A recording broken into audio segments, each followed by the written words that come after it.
Assalamualaikum warahmatullahi wabarakatuh.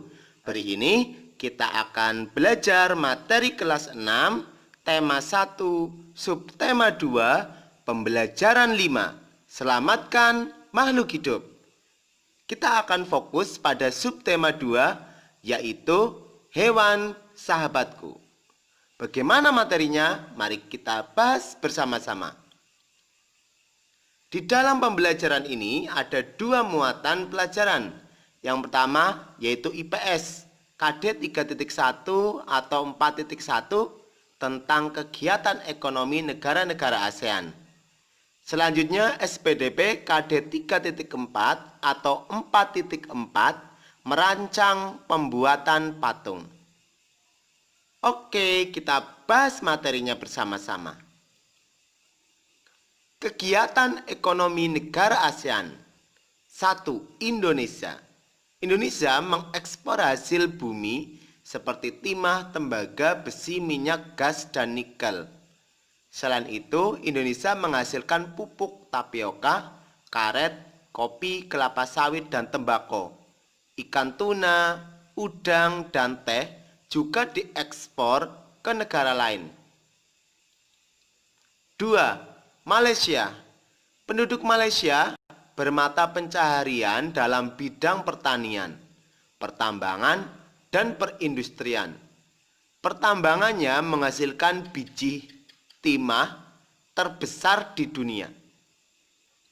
3. Thailand. Mata pencaharian penduduk Thailand adalah pertanian, kehutanan, pertambangan, dan industri. Penghasil beras terbesar di Asia dan 3 sedunia.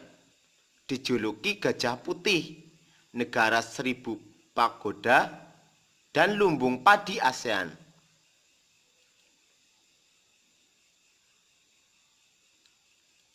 Yang keempat, Filipina.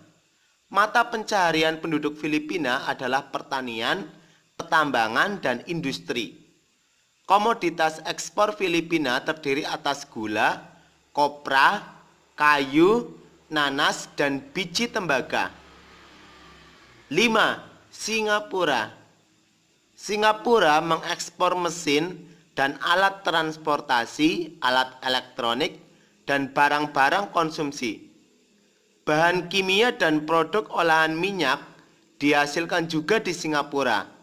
Singapura termasuk negara Asia Tenggara yang berpendapatan paling tinggi. 6. Brunei Darussalam. Brunei Darussalam terkenal sebagai pengekspor minyak mentah, gas alam, dan produk minyak. 7. Laos.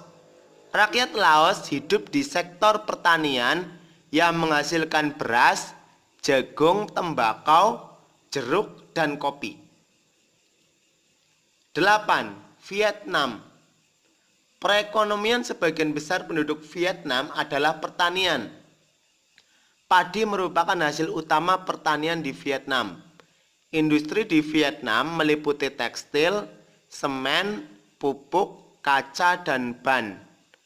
Pertambangan di Vietnam menghasilkan emas, biji besi, timah gamping, fosfat, tungsten atau wolfram, dan seng.